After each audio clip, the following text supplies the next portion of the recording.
Paz y bien para todos. Quiero compartir una muy corta reflexión del Evangelio de este domingo 9 de octubre. Y quiero pedir disculpas por los lentes, pero es que en este momento voy subiendo para el Tepeyac. Estoy acá en uno de los sitios donde nuestra Madre de América, la emperatriz, la guadalupana, nuestra morenita, tuvo uno de los encuentros con Juan Diego, acá en el Templo del Pozo. El Evangelio es tomado del Evangelio según San Lucas, capítulo 17, versículo del 11 al 19. Una vez yendo Jesús camino de Jerusalén, pasaba entre Samaria y Galilea. Cuando iba a entrar en una ciudad, vinieron a su encuentro 10 hombres leprosos que se pararon a lo lejos y a grito le decían: Jesús, ten compasión de nosotros. Al verle les dijo: id a presentaros a los sacerdotes. Y sucedió que mientras iban de camino, quedaron limpios. Uno de ellos, viendo que estaba curado, se volvió glorificando a Dios a grandes gritos y se postró a los pies de Jesús, rostro en tierra, dándole gracias. Este era un samaritano.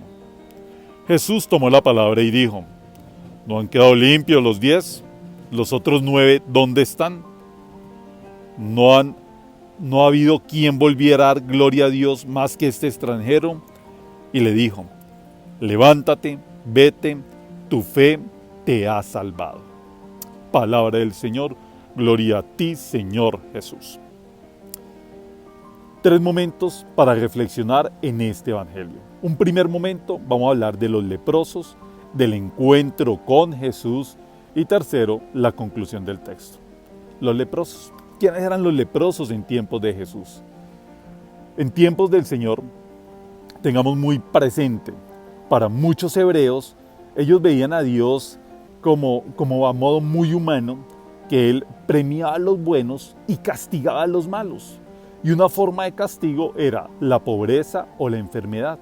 Y una enfermedad tan terrible como la lepra era considerada un gran castigo. Y si estaba castigada esa persona es porque había cometido un pecado. Por eso era considerado un impuro.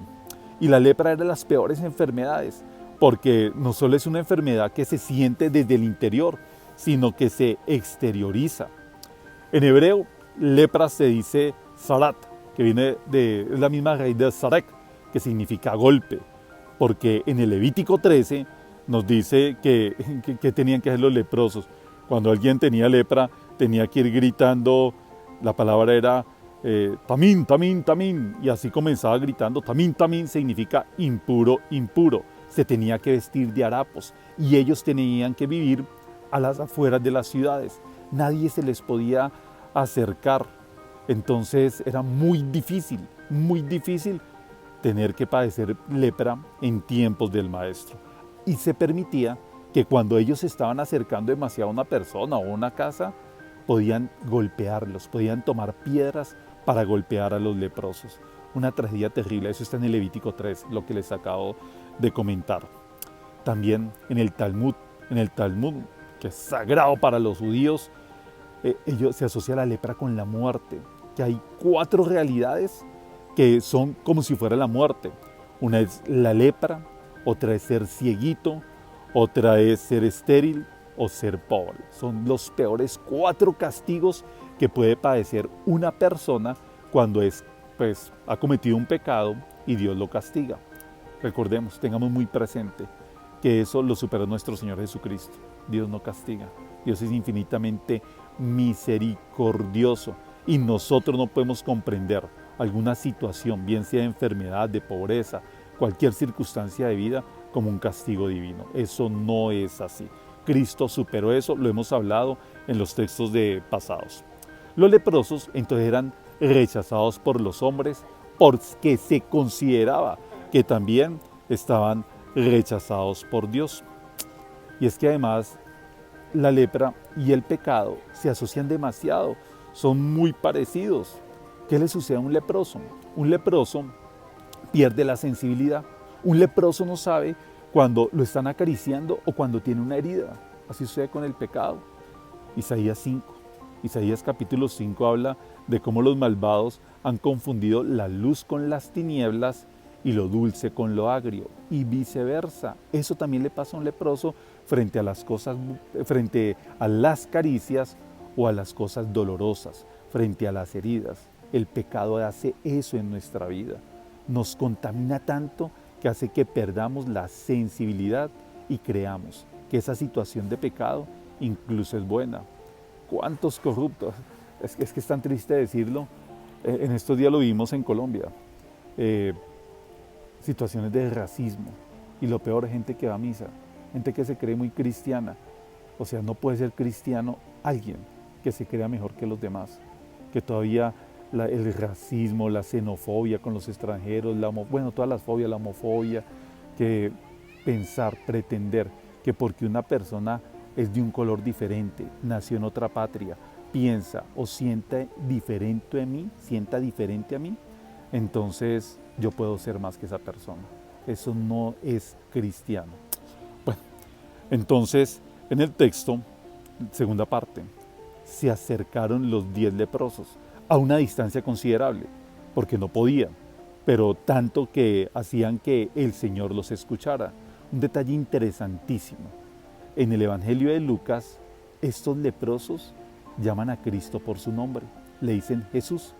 Solo en 3 momentos, en todo el Evangelio de Lucas, gente lo llama por su nombre. Los 10 leprosos que le dijeron Jesús, Bartimeo, que en Lucas no se habla tanto de Bartimeo, sino como este ciego, y el malhechor que estaba al lado de la cruz. Eso significa que hay una cercanía. Cuando a nosotros nos dicen por nuestro nombre Miguel, es porque hay una cercanía. Y si Cristo estaba no tan lejos, tanto que los leprosos lo identificaron, es porque el Señor está rompiendo esas barreras. El Señor se acercó a ellos, como se acercó a la mujer adúltera, como se acercó al ciego, se acercó a los pobres, a los publicanos. Él sí no tiene esos problemas que tenemos los seres humanos de tener acepción de personas.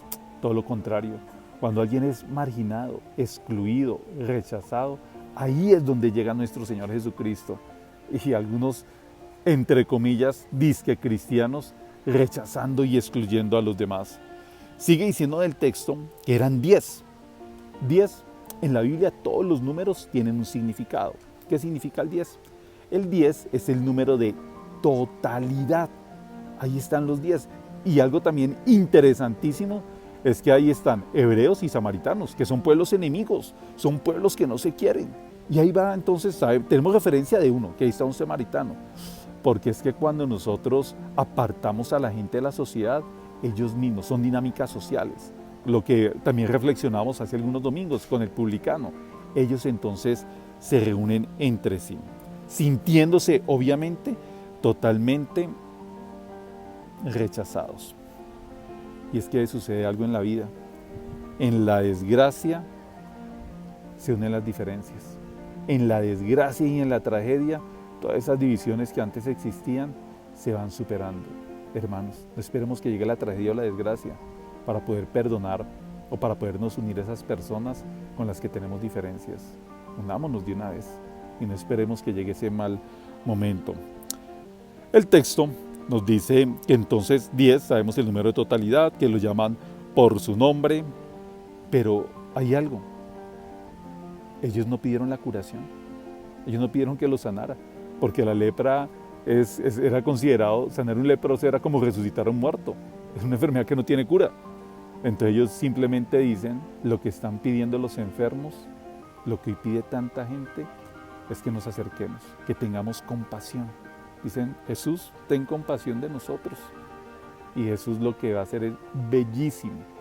Se acercó a ellos, recordemos, no marginación y no exclusión y no juzgar. Se acercó a ellos y les dijo, vayan donde el sacerdote, para que entonces dé cuenta de lo que ha pasado. Era la norma.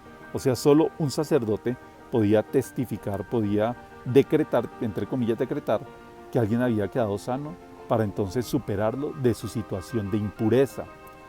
Van los 10, pero nos dice que uno se regresó. Uno se regresó ¿para qué? Esto es interesante. Se me perdió el evangelio. Uno se acercó, pero ¿para qué? Para glorificar a Dios. Nos dice que se acercó glorificando a Dios, volvió donde Jesús y se postró ante Jesús. Y Jesús se va a extrañar. Jesús va a decir, ¿y acaso los otros 9? Y no es que nuestro Señor esté esperando la gratitud. Él nos enseñó a darlo todo gratis, la gratuidad de la misericordia del Señor. También nos enseñó que cuando hagamos una obra, que la mano izquierda no se entera de lo que hace la mano derecha y viceversa. Bueno, hoy la primera lectura que no la compartimos, de pronto ya con el tiempo ya no solo compartamos el texto del Evangelio, sino de todas las lecturas. En la primera lectura también Naamán fue curado en el camino, o sea, los otros 9 obedecieron al Señor, los otros 9 no es que hayan actuado mal, ellos fueron a presentarse al sacerdote obedeciendo la palabra. ¿Qué es lo que le extraña al Señor? Que sea solo el extranjero, el samaritano, el que se volvió, no para agradecerle a él, sino para glorificarlo. Es lo que va a decir el maestro. El maestro va a decir, y solo uno ha venido a glorificar al Señor. Nosotros, ¿cuándo glorificamos al Señor? Y es que el Evangelio es tan rico que, bueno, los samaritanos son considerados herejes. ¿Por qué? Porque los samaritanos no creen en los profetas. Pero este samaritano, después de haber experimentado la sanación, ¿qué está haciendo este samaritano? Cree en lo que prometieron los profetas, que es nuestro Señor Jesucristo, que es el Mesías. Y el Señor le va a decir, anda, que tu fe te ha salvado. Más allá de la sanación, encontró la salvación. ¿Ustedes recuerdan qué es más importante? ¿Qué es más grande? Decir tus pecados serán perdonados o decirle levántate y anda. La salvación, encontró la salvación. ¿Qué hacer nosotros para encontrar la salvación? No pensando solo en las cosas de este mundo. Glorificar al Señor. Glorifiquémoslo a Él sin tener acepción. O sea, vuelvo a insistir, y si nos queda esto de este domingo, tanto habremos progresado espiritualmente que nosotros nunca seamos instrumento de exclusión. Como esa mujer, cuando digo fea no me refiero a su aspecto físico, sino a esta mujer de sentimientos feos, que insultó y trató mal a una mujer por su color de piel. El racismo no puede existir, la xenofobia no puede existir, hay fobia a los pobres, a toroporfobia, no me acuerdo cómo se llama, la homofobia, bueno, cualquier tipo de fobia no puede existir entre nosotros. Pidámosle hoy al Señor. Y yo les quiero encomendar especialmente a nuestra Virgencita de Guadalupe, acá desde el Tepeyac, por todos ustedes que están siguiendo esta transmisión, para que la Virgencita de Guadalupe, que también ella que se acercó al indígena, ella que se acercó a los pobres, ella, igual que, bueno, todas las apariciones marianas de América Latina, si nos vamos que empezamos acá abajo, todos son con los pobres. Aquí al lado en Honduras, la Virgencita de Suyapa, también a unos campesinos, la Virgencita de Los Ángeles, bueno, en Colombia, que son la mayoría de ustedes, la Virgencita de Chiquinquirá, a una indígena, María Ramos, y el niño se llamaba María Ramos era, no, Isabel, María Ramos era la dueña del terreno, Isabel era la tía de Miguel, que es a los que el cuadro se les va a renovar en Aparecida, siempre a los pobres, bueno, en Europa los pastorcitos, los niños, que no más humilde que un niño. Por eso pidámosle al Señor que Él nos ayude a superar las lepras sociales, a superar toda esa estigmatización que tenemos a veces con algunos grupos o sectores de la sociedad. Pensa Juan Pablo II, su santidad Juan Pablo II, cuando la tragedia del VIH o del SIDA estaba tan sumamente fuerte, dijo, tengan cuidado, porque puede ser la nueva lepra, donde muchas personas hoy en día están rechazando a los enfermos de VIH o de cualquier otra enfermedad, de la viruela del mono, sea la enfermedad que sea, y los comienzan a excluir. No caigamos en eso, no seamos contribuyentes de esas nuevas lepras. Y feliz domingo para todos. Nos vemos la próxima semana para reflexionar el texto del Evangelio del próximo domingo.